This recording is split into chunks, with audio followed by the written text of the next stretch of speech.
Welcome back to Crisco's Corner, unfiltered commentary, not your truth, the real truth. And as always, thank you for your support.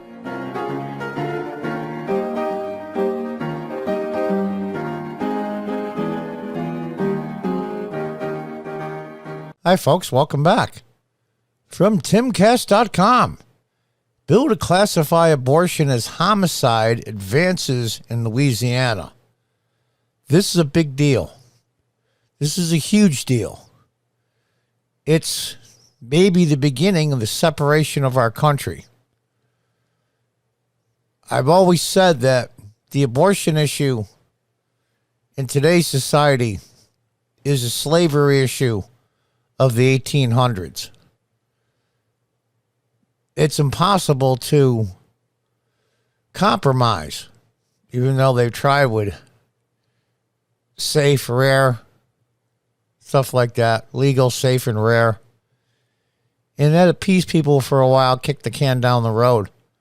Very much like the Compromise of 1820. And all the compromises that kicked the can down the road for slavery. And of course, it ignited with the election of Abraham Lincoln and the overreaction of the southern slaveholding states. By the way, President Biden's home state of Delaware was a slave state. Funny he doesn't mention it much. But I digress. And it kicked the can down the road for almost a century. Since the beginning of the country. Remember the old 7 years ago? Well, score is 20 years. So it's 87 years from the founding of the country when Lincoln made his Gettysburg Address. Probably one of the most eloquent written speeches in the history of U.S. politics. But here we are. Things are coming to a head. The election of 2020 and the ruckus of that cause, and some people think it was legit, and many think it was legit. And the split between far-left Democrats and Republicans and conservatives and independents, it's been going on for a long time. The overreach of the federal government over states' rights. Granted, not all states' rights are really that great. Slavery really sucked and it was horrible. But the funny part was, just like in the South in the 1800s, the progressives today, I mean, they are still Democrats, let's just tell the truth here, but they will not compromise. Now, what is a compromise on abortion? Well, what we've seen, we'll say when Bill Clinton was president. Now, everybody criticizes the compromise of 3/5 of a person for all slaves being held in captivity for the census to determine how many Congress members you have, i.e. how much power and influence you have in Congress, is based on the population of your state. And each state had 2 senators to help balance that. In the South, wanted all slaves to be counted as one human, even though they didn't classify them as people. The North went, wait a minute. You can't do that. You count them as people towards the census for government representation, yet they can't vote. And they said, we're going to give you 0. Well, the South says, then forget it then. So they made this deal, 3/5 of a person for a slave, to get the Republic to come together. There's no way the Constitution would have got ratified without it. So it was a deal with the devil. And they kicked the can down the road for, as Lincoln said, 87 years. Well, here we are, Roe v. Wade, 1972, I believe. That's almost 50 years. That's almost 3 generations. And here we are at the edge of the cliff. And I'm afraid that, should say, states like Louisiana are pushing just as hard in the opposite direction with no compromise. And when you have 2 sides that will not compromise, even if it's a horrible compromise, like the 3/5 of a person in slavery count in the census, without a compromise here, this issue is going to blow up. And God knows where it's going to lead. After a series of events, like I said, the 2020 election, COVID that crippled the country for 2 months, that the Democrats doing, by the way, and all the nonsense that's going on now with intelligence services, reporters, Project Veritas being raided by the FBI at the behest of the President of the United States. It's making us look more and more like a banana republic. It slowly turns up the heat, 1 degree, 2 degrees, 3 degrees, slowly over time. And now, with the decision that leaked out, my understanding, the first time ever a leaked decision was brought out from the Supreme Court before it was made into law and actually voted on by the court, now caused this. It's just turning up the temperature. And eventually, it's going to pop. Let's read on. The abolition of abortion in Louisiana Act 2022 will be heading to the full House for a vote, passing in the committee. The vote is 7-2. It wasn't even close in the committee. If passed, the state will fully recognize the human personhood of an unborn child at all stages of development prior to birth, from the moment of fertilization. Over time, we've allowed people to have more and more rights. It's just the way our country has gone, and that's a good thing. 13th Amendment abolishing slavery for all time in the United States, granting full citizenship and rights therein. Granted, it took a long time to get those rights, but eventually they were done. Voting rights for women. And then we went through voting about things about handicapped people. And we go on and on and on. Trans, gay and lesbian. We've always allowed rights for marginalized groups, and over time we've given people more and more rights. And this just follows just historical precedent that eventually unborn children are going to start getting rights, fully recognize the human personhood of an unborn child. It just follows our natural course in history. This legislation will allow abortionists, women obtaining abortions, and people to assist them to potentially be charged. Now in Texas, it's a little different. They don't go after them with the courts in the law. They have witnesses sue them in civil court. It's really interesting how they did that. It's very clever, by the way.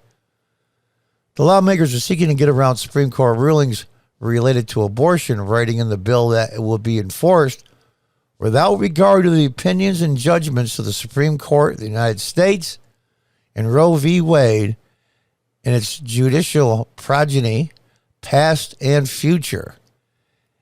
And that's very much like what was said in the South just prior to the Civil War.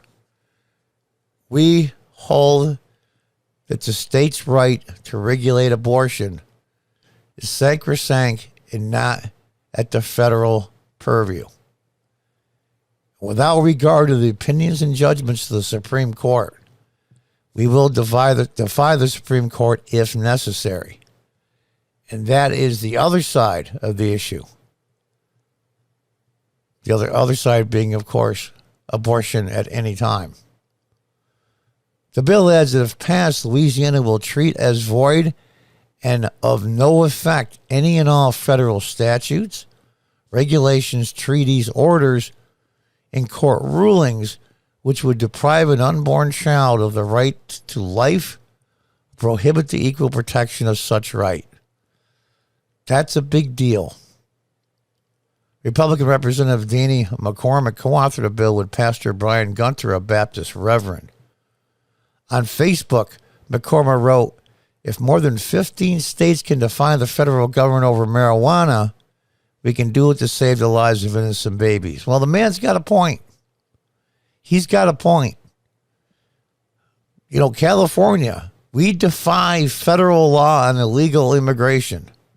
We're going to make our state a sanctuary state for anybody here unlawfully, defying federal law. We didn't hear any progressives screaming and hollering. New York does the same thing, Illinois, and many other deep blue states. We're going to defy federal law. And everybody in the media applauded it. Well, most of the media applauded it. And if you were critical of that, you were racist. Interesting how that works. We can defy federal law and marijuana and many other things, but illegal immigration is the biggest one. And somehow when you do that, you're heroes. But when they do this here, they're villains. We can't wait on the Supreme Court. Representative McCormick said of the bill, he added, the taking of life is murder and is illegal.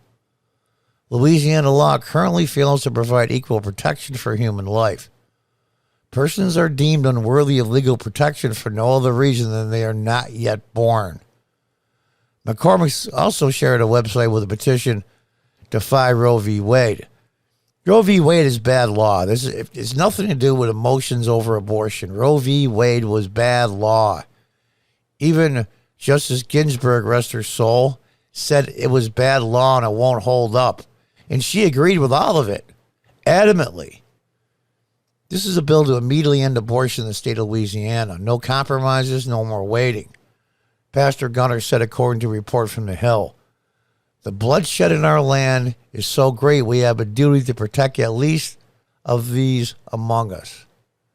Louisiana already has a trigger law in place to fully ban abortions in the state if Roe v. Wade is overturned.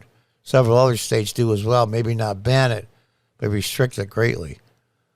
Earlier in the week, a draft opinion of the Supreme Court vote to overturn Roe v. Wade was leaked to Politico. Behold, that Roe and Casey must be overturned, said Samuel Alito, a justice on the Supreme Court, wrote in a document labeled Opinion of the Court. It is time to heed the Constitution and return the issue of abortion to the people's elected representatives. Roe v. Wade remains in place until the opinion is signed. Votes and drafts may change until that point, and that's why they let it leak. And that's why there's now intimidation and tremendous pressure on judges. I call it just trying to make it impossible for them. It's intimidation on a large scale. Third world republics do that. You may not like what the court ruled, but it's the law of the land. Votes and drafts may change up until that point. If it is overturned, laws regarding abortion will be left for individual states to decide. According to Politico, 3 Democratic appointed justices, Breyer, Sotomayor, and Kagan, are working on one or more dissents. I think they're saying it was a person out of Justice Sotomayor's office, a law clerk. And I thought that at the very beginning and never said so because I didn't want to accuse anybody without any evidence, but my gut told me it was Sotomayor's office. It added that how Chief Justice Roberts will ultimately vote and whether he will join an already written opinion or draft his own is unclear. Justice Thomas, Gorsuch, Kavanaugh, Amy Coney Barrett voted with Alito, per the report. Those 5 hold firm in Roe v. Wade. It does not make abortion unlawful in the United States. I wish they would quit saying that. I live in upstate New York. Not New York City, but we're attached, unfortunately.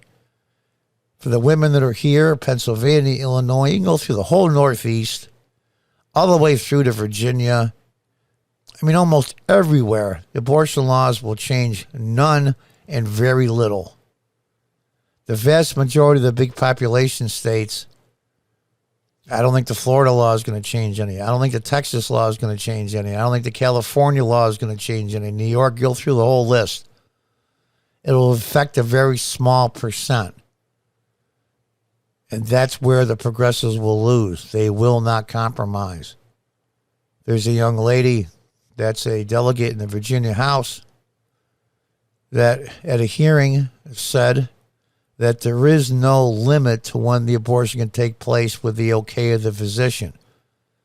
She was asked, while a woman was dilating, would that count under that bill to abort the baby while she was dilating, and she said, yes, there is no limit to where it stops up till birth.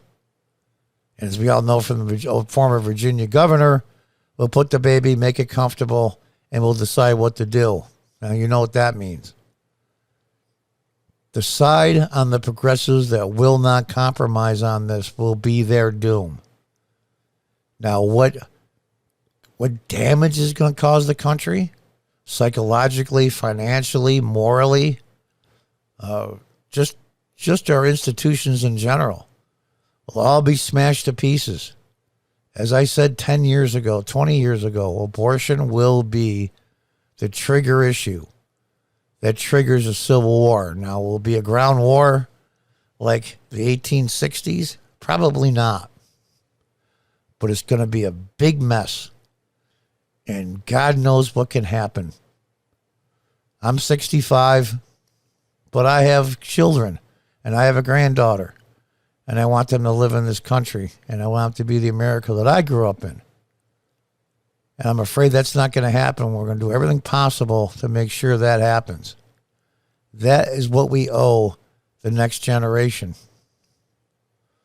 But God only knows the destruction this is going to cause, because they will not compromise, even if it's distasteful and bitter to compromise in something as important as this, just like the 3/5 vote for slaves. It was horrible, horrible decision, but it had to be done for the overall good. And it was terrible. And we criticize him for it. But I want you to think about this for a minute, you people out there, that the majority of Americans aren't against abortion, absolutely, but abortion in the first trimester. That is your compromise. Remember something. As you vilify the generations in the 1800s that made a 3/5 vote possible to keep the republic together, you're willing to compromise in the first trimester or just past that to compromise on abortion. And that's a horrendous compromise too. So before you start throwing too many stones at people in the past, in our history, look in the mirror. Until the next time, goodbye and good luck.